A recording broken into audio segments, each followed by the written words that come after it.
Moray Verabotai, Be'ezrat Hashem, on va commencer les halachot de Hanouka.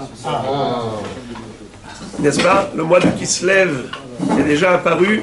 On va s'investir dans les détails de ces halachot. On va commencer par rappeler déjà que cette fête a été instituée par nos maîtres suite à un grand miracle qui a eu lieu en Eretz Israël à l'époque du deuxième Beth Amikdash. À peu près 2 siècles avant la destruction du deuxième temple, les Yévanim, les Grecs, avaient dominé Eretz Israël et malheureusement, ils avaient tenté d'assimiler complètement le peuple juif. Ils avaient interdit l'accomplissement des mitzvot, ils sont rentrés dans le Beth Amikdash, ils ont interdit le culte sacrificiel, ils ont même mis des brèches un peu partout, ils ont impurifié toutes les huiles pour empêcher l'allumage de la menorah, le candélabre, et ils ont interdit carrément l'accomplissement des mitzvot sous peine de mort. Combien de gens se sont fait exécuter parce qu'ils ont été attrapés en flagrant délit? Jusqu'au moment où Akadosh Baruch Hu a eu pitié. Il a inspiré les Kohanim, les Hashmonaïm, qui habitaient la ville de Hashmona. Et ces Hashmonaïm, eux, ont décidé de prendre le devenir du Ham Israël en main. Ils ont dit, plus question de laisser, Chasvé Shalom, la Torah, se faire oublier. C'est pas question, les Shakiham Toratecha, ou la Avera Mechouké Retsonecha. Alors ils sont partis en guerre. C'était presque un acte suicidaire parce qu'ils n'avaient aucune chance de gagner. Tel qu'on le dit dans la Tfila, Masarta Giborim Be'at Chalashim, Rabbim Bi'ad Me'atim, Urshaim Bi'ad Tzadikim. Akadosh Baruch Hu a transmis les forts nombreux entre les mains des faibles peu nombreux. Les Rechaim entre les mains des Tzadikim, les impurs entre les mains des purs.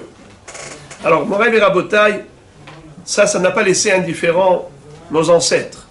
Ils ont, à partir de là, institué les 8 jours de Hanouka. Pourquoi? Parce que lorsque les Kohanim sont rentrés dans le Beth Amikdash, ils l'ont restauré. Ils ont voulu rallumer la menorah, mais ils n'ont pas trouvé d'huile pure.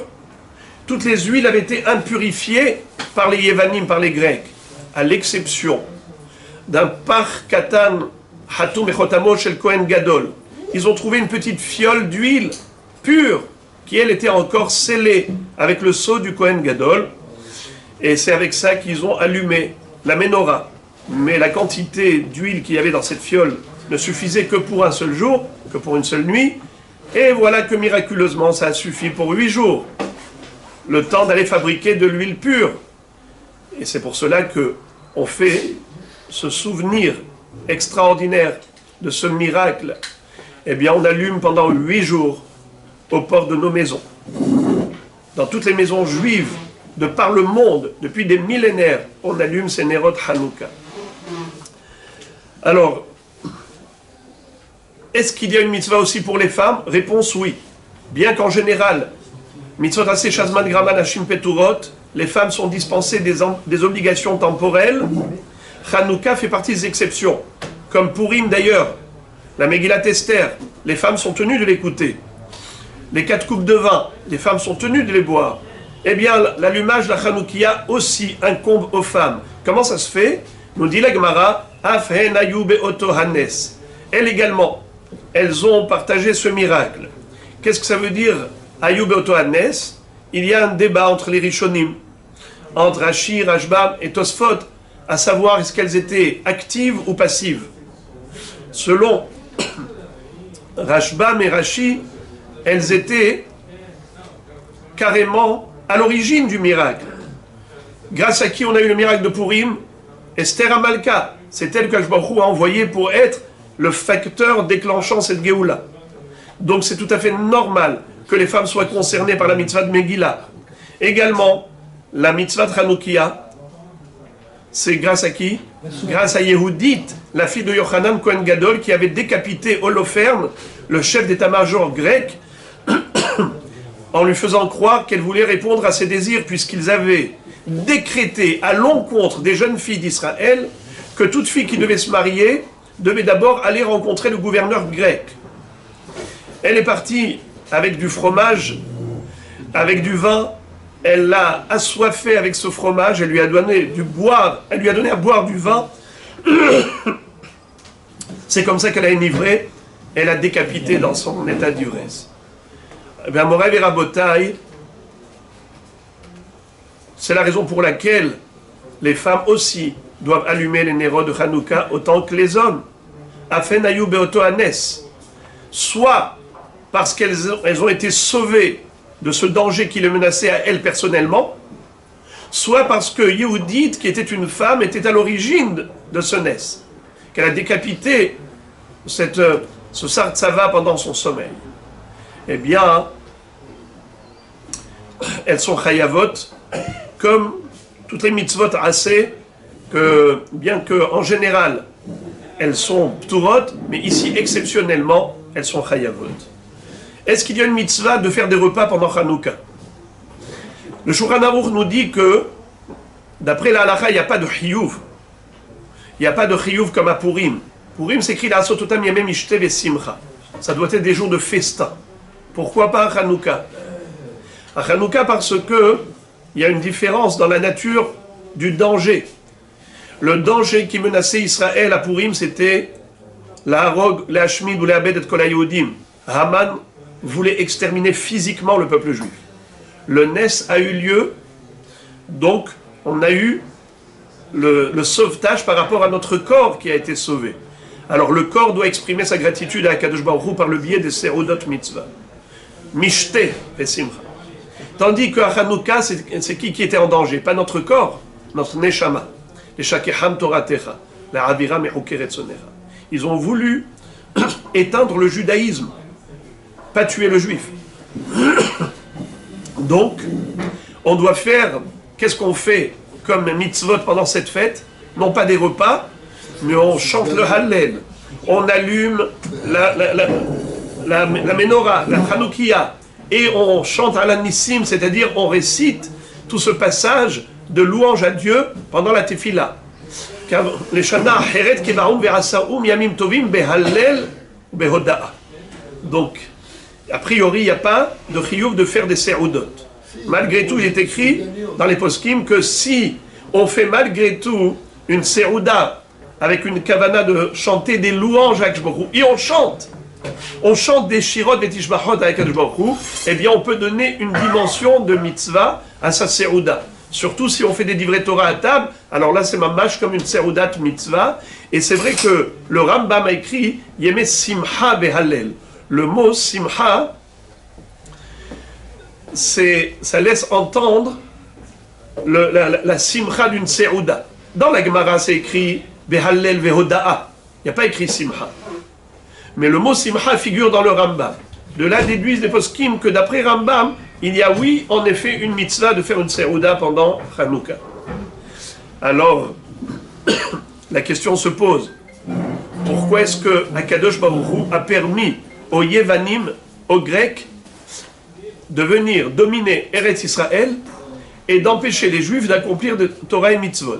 C'est quoi ce genre de décret?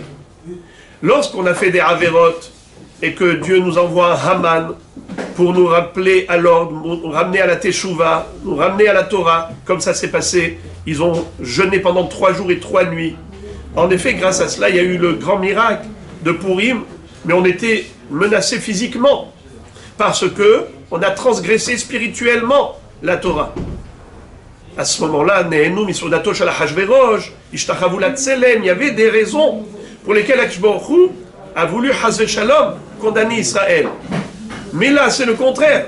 On est en Eretz Israël, on peut accomplir Torah et Mitzvot, et Dieu permet à un peuple de venir nous empêcher de faire Torah et Mitzvot. Mais comment Akadosh Baruch Hu peut laisser une chose pareille?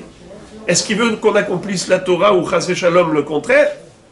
C'est évident. S'il nous a donné la Torah, c'est pour qu'on l'accomplisse. Alors pourquoi il permet à des goïms de nous interdire?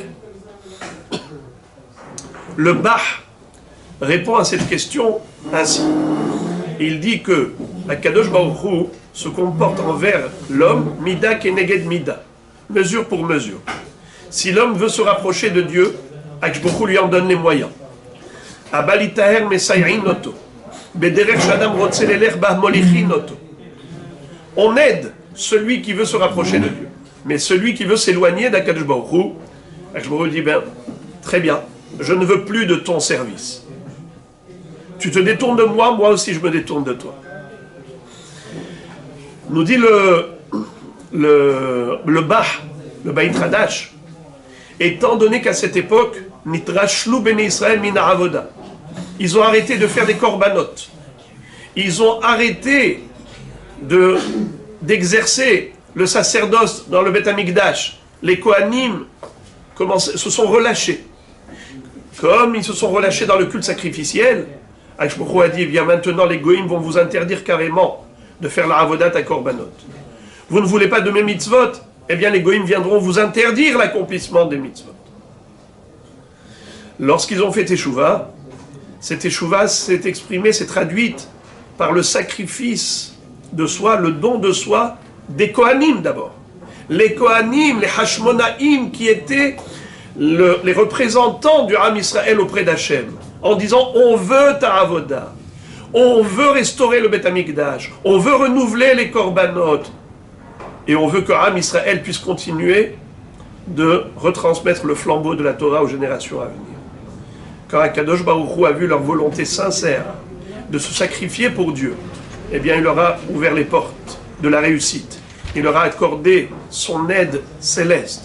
Et ils ont réussi à remporter une victoire triomphale contre les Grecs, alors qu'il n'y avait aucune chance que cela arrive. Mais Akadosh Baruch Hu a une fois de plus fait preuve de cette réalité. Ce contrat qu'on a avec Akadosh Baruch Hu, on se rapproche de lui, eh bien il se rapproche de nous. Voilà déjà un principe important qui se dégage de la fête de Hanouka, qu'on doit retenir pour nous également à notre tour, de savoir que dans toutes les générations, il y a des épreuves, il y a des empêchements sur le chemin de la pratique juive, mais une personne qui le veut vraiment, qui souhaite se rattacher à Akadosh Baruch Hu, se rapprocher de lui, eh bien Akadosh Baruch Hu lui tend la main, et c'est comme ça que ça se passe. Et bien Ezrat Hashem Yitbarach, on aura le temps dans les semaines à venir, dans les jours à venir, d'élucider tous les points et détails Ezrat Hashem de Ilchot Hanouka. Bruchim Tiyu.